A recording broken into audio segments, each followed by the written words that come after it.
Radhe Radhe, hi friends, welcome back to my daily blog channel lifestyle Moudita. কেমন আছো তোমরা সবাই? আশা করছি সবাই খুব সুস্থ আছো, ভালো আছো। আমরাও খুব ভালো আছি। চলো আজকে তোমাদের সাথে একটি মালবেরি সিল্কের ব্লাউজ বানানো দেখাবো। এই ব্লাউজটা আন্ডারগ্রাউন্ড ফিনিশিং সহ আমি কিভাবে বানাই, ব্রাকাট ব্লাউজ 40 সাইজের, সেটাই এখন তোমাদের সাথে শেয়ার করব। এটাতে আমি কতটা মাপ নিয়ে ব্লাউজটা কাটিং করছি 40 সাইজের জন্য, সেই মাপটা কাটিং সহ মার্কিং যা যা করছি সমস্তটা তোমাদের সাথে শেয়ার করে দিচ্ছি। এটা হচ্ছে ব্যাকপার্ট কাটিং। ব্যাকপার্টটা মানে খুবই সিম্পল হবে, তার জন্য আমি ব্যাকপার্টটা তোমাদেরকে দেখাচ্ছি না, লাস্টে আমি শেয়ার করে দেবো। বাট এখন আমি তোমাদের সাথে ফ্রন্ট পার্ট কাটিংটাই শেয়ার করব।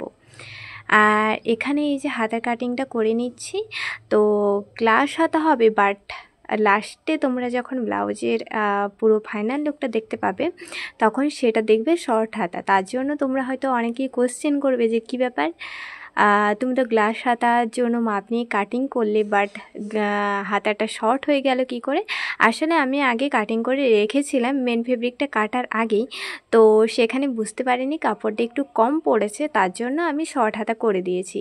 আর এই যে ব্রাকাট ব্লাউজের জন্য আমি যেই 4টা পার্ট কাটিং করে রেখেছিলাম পেপার কাটিং, সেটাই আমি লাইলিনের ওপর বসিয়ে কাটিংটা এখন মার্কিং করে নিচ্ছি, এরপর কাটিংটা করব। 40 সাইজ ব্লাউজের পেপার কাটিং ব্রাকাটের জন্য কীরকমভাবে করবে সেটা যদি তোমরা কেউ দেখতে চাও, অবশ্যই কিন্তু এই ভিডিওর ডেসক্রিপশানে আমি 40 সাইজ ব্লাউজের ব্রা কাটিং কীভাবে করব, মানে ব্রাকাটের যে ব্লাউজ কাটিংটা কিভাবে করব সেটা সমস্তটা ডিটেলসে আমি সেখানে শেয়ার করে দিচ্ছি, তোমরা সেই ভিডিওতে দেখে আসতে পারো। আর এই হচ্ছে আমার ব্লাউজের লাইলিন কাটিং একদম হয়ে গেছে। এবারে আমি তোমাদের সাথে মেন ফেব্রিকটা কাটিং দেখাবো। তো মেন ফেব্রিকটাও সেমভাবে আমি লাইলিনটা বসিয়ে কেটে নিয়েছি। আর এখন চলো আমি তোমাদের সাথে ব্লাউজের ফ্রন্ট পার্ট কাটিংটাই শেয়ার করব। এখানে দেখো 1 নম্বর পার্টের সাথে আমি লাইলিনটা অ্যাটাচ করে নিয়েছি। এটা কিন্তু 1 নম্বর পার্টের ভেতরের দিকে আমি লাইলিনটা অ্যাটাচ করে পিনটা সেট করে নিয়ে তারপরে সেলাইটা আগে করে দিচ্ছি। এই তো পুরো অংশটা আমার সেলাই করা হয়ে গেছে। এবারে আমি এক্সট্রা যে মেন ফেব্রিকগুলো মানে ফেব্রিকগুলো বেরিয়েছে, সেটা মেন ফেব্রিক বা লাইলিন যাই হোক না কেন, সেটা আমি কেটে সুন্দরভাবে সেট করে দিলাম, যাতে কোনো কাপড়ের অংশ বেরিয়ে না থাকে। এবারে দেখো এখানে আমি 2 নম্বর পার্টের মেন ফেব্রিক এবং লাইলিন দুটো নিয়ে নিয়েছি। মেন ফেব্রিকের ওপরে মেন ফেব্রিক রেখেছি আর লাইলিনের দিকে লাইলিনটা রেখেছি। এইভাবে রেখে আমি এখানে পিনটা সেট করে দিচ্ছি। তো এরপরে আমি এই অংশটাতে পুরোটাতে সেলাই করে নেব। এটা আমি ভেতর দিক থেকেই সেলাই করছি, তোমরাও এরকমভাবে করো, ফিনিশিংটা খুব সুন্দর আসবে। আর ভেতরের সাইডটা যে আমি স্টিচিং করেছি সেটা সামনের পোর্শনটাও যেরকম দেখাবে ভেতরের দিকটাও সেরকমই দেখাবে। তো তার জন্যই এটা আন্ডারগ্রাউন্ড ফিনিশিং ব্লাউজ হচ্ছে গিয়ে। তো যাই হোক, এখানে আমার সেলাইটা হয়ে গেছে। এবারে আমি এখানে ভালো করে হাত দিয়ে স্মুথ করে নিচ্ছি, কারণ এর ওপর থেকে আমি সেলাই করব। তো এই যে দেখো এই পোর্শনটা এবার আমি সেলাই করে নেব, একদম মুড়ি বরাবর সেলাইটা করব। তোমরা যদি এরকম ব্লাউজ কেউ বানাতে চাও অবশ্যই কিন্তু আমার মতন করে বানাতে পারো, যদি তোমরা কেউ চাও। আর যদি তোমরা না চাও, না বানাতে পারো, সেটা তোমাদের নিজেদের মানে ব্যক্তিগত ব্যাপার। তো যাই হোক, এখানে দেখো সুন্দরভাবে আমি পুরো অংশটাতে সেলাই করে দিলাম। এবার যেই অংশগুলো এক্সট্রাভাবে বেরিয়ে রয়েছে সেইগুলো আমি কাটিং করে দিচ্ছি। তো কাটিং করা হয়ে গেছে। এবারে এটাকে মুড়ে নিলাম। মুড়ে নেওয়ার পর যেহেতু খাপ রেডি করতে হবে, 1 ইঞ্চ এইভাবে রেখে আমি টেকিংটা মানে টাক্স পয়েন্ট যেটা ছিল সেইটা আমি টেকিং হিসেবে এরকমভাবে সেলাই করে দেব। তো সেলাই করে দেওয়ার পর এখানে আমার খাপটা সম্পূর্ণভাবে রেডি এবং খাপটার ফাইনাল লুক তোমরা দেখতেই পারছো। এবারে এটা 3 নম্বর পার্টের সাথে আমি যোগ করব।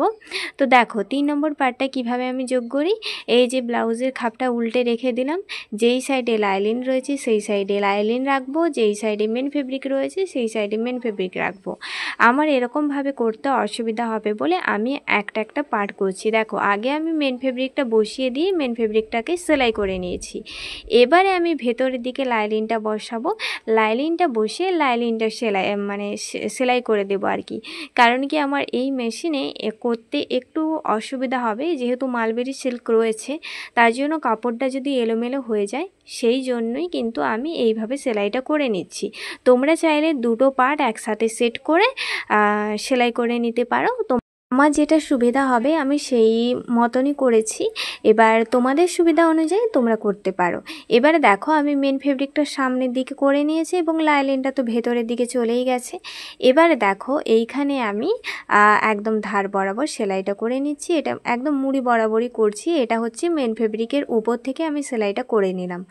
তো হয়ে গেছে সেলাই। এবারে আমি এই যে 3 নম্বর পার্টটা যেটা এক্ষুনি অ্যাটাচ করলাম, সেই অংশটা তো পুরোটাই খোলা অবস্থাতে ছিল। আমি দুই সাইডে দুটো রেখে তারপর সেলাই করেছি।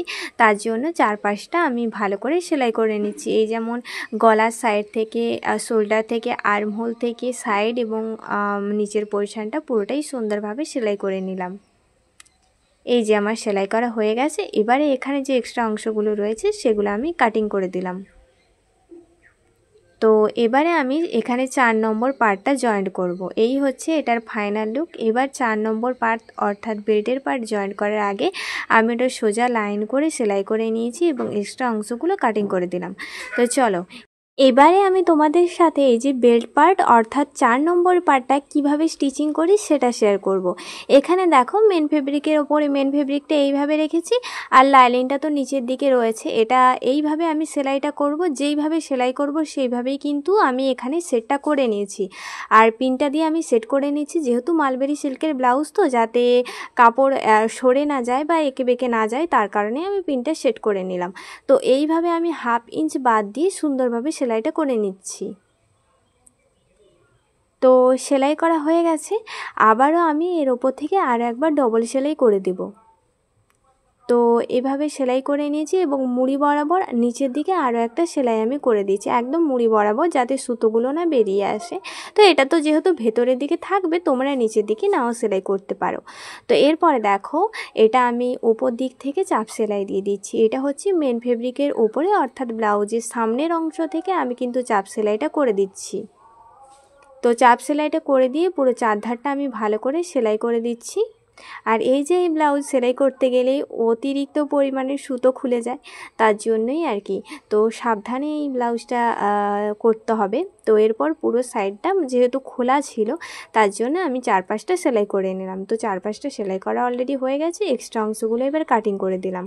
তো সম্পূর্ণভাবে আমার ব্লাউজটা রেডি হয়ে গেছে। এবারে আমি এখানে হুকপট্টি, কোমরপট্টি এবং গলার পট্টি বসালেই পুরো ব্লাউজটা কমপ্লিট। তার আগে তোমরা ব্লাউজটা দেখে নাও যে কিভাবে আমি রেডি করেছি। এরপর ভেতরের অংশটাও তোমাদেরকে ভালো করে দেখিয়ে দিলাম, যাতে ভেতরের অংশে এরকম করার কারণ যাতে ভেতরের অংশে সুতো খুলে আসলেও দেখা না যায়। তো সেই জন্যই আন্ডারগ্রাউন্ড ফিনিশিং। তো এইভাবে দেখো আমার দুই সাইডে সেলাই করা হয়ে গেছে সেমভাবে। এবারে আমি এখানে গলার পট্টি বসানোর জন্য লাইলিন নিয়ে নিয়েছি। লাইলিনটাকে ডবল ফোল্ড করে আমার যেই মার্কিং ছিল সেলাইয়ের মার্কিং, সেই মার্কিং বরাবরই আমি সেলাইটা করে নিলাম। এবারে ছোট ছোট করে পুরো অংশটাতে কাটিং করে দিচ্ছি।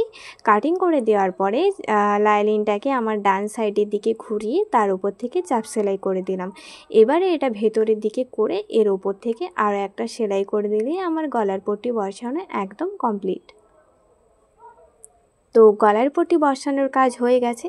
এবারে আমি হুক পট্টি বসাবো। এটা যেহেতু হুকের ঘর হবে, মানে হুক যেই সাইডটাতে বসবে সেই সাইডের ঘরটা করছি, তো সেক্ষেত্রে আমি লাইলিন ইউজ করছি। তো দেখো আমার লাইলিনটাকে বসিয়ে নিয়েছি। এরপর এর ওপর থেকে আমি চাপ সেলাই করে দিলাম। চাপ সেলাই করে দেওয়ার পর এটাকে আমি ডবল ফোল্ড করে মুড়ে তারপরেই আমি সুন্দরভাবে সেলাই করে দিচ্ছি। এই সেলাইটার ওপরের দিকে আমি এক্সট্রা অংশ রেখেছিলাম, যেটা ভেতরের দিকে এই যে ঢুকিয়ে দিলাম। তো এরপরে সুন্দরভাবে এখান থেকে সেলাই করে দিলেই আমার পুরো ব্লাউজটা কমপ্লিট হয়ে যাবে, মানে হুক ঘর বসানোর কাজটা একেবারে কমপ্লিট হয়ে যাবে। তো এইভাবে আমি হুক ঘর বসিয়ে নিলাম। এরপর এখানে দেখো কোমরপট্টি হিসেবেও আমি এখানে লাইলিনের কাপড় ইউজ করছি। তো সুন্দরভাবে কোমরপট্টিটা যেরকমভাবে বসাই প্রত্যেকটা ভিডিওতে তোমরা তো দেখেইছো, সেরকমভাবে কোমরপট্টিটা আমি বসিয়ে নিলাম। এবার এই কোমর পট্টিটাকে চাপ সেলাই দিয়ে ভেতরের দিকে ঘুরিয়ে দিয়ে ডবল ফোল্ড করে তার উপর থেকে সুন্দরভাবে সেলাই করে দিয়েছি। এরকমভাবে করে নিলে আমার কোমর পট্টি বসানোর কাজ একেবারে কমপ্লিট। এবারে চলো ব্লাউজের আরও একটা সাইড আমি এইভাবে কমপ্লিট করে নিই।